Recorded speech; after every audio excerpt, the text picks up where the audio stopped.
भाई बात करें ना खुशी कक्कड़ का एक गाना रिलीज हुआ बम लगातार।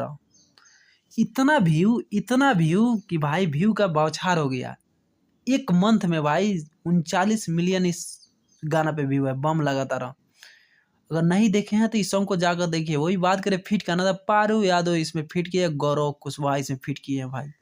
जाकर इस सॉन्ग को देखे बम लगातार। एक मंथ में 37 मिलियन व्यू गया है इस पे।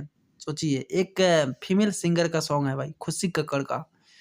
एक मंथ में इतना व्यू प्राप्त करना भाई मानना पड़ेगा। खुशी कक्कड़ का आवाज़ों में दम है कि श्रोता को लुभाता है और श्रोता भर भर के प्यार देते हैं। तो ऐसा ही इनको भर भर के प्यार दीजिए और सपोर्ट कीजिए कि खुशी कक्कड़ आने वाले दिन में फीमेल में बहुत बड़े स्टार बने। साथ ही साथ खुशी कक्कड़ के जितने भी फैन हैं मेरे चैनल को सब्सक्राइब लाइक शेयर जरूर करें। मगही इंडस्ट्री हो, भोजपुरी इंडस्ट्री हो या बॉलीवुड इंडस्ट्री हो, किसी भी इंडस्ट्री के फैन हो मेरे चैनल को लाइक कमेंट सब्सक्राइब जरूर करें। Thank you so much video watch करने के लिए। और साथ ही साथ खुशी कक्कड़ को जानते हैं ना तो सब्सक्राइब करें। हे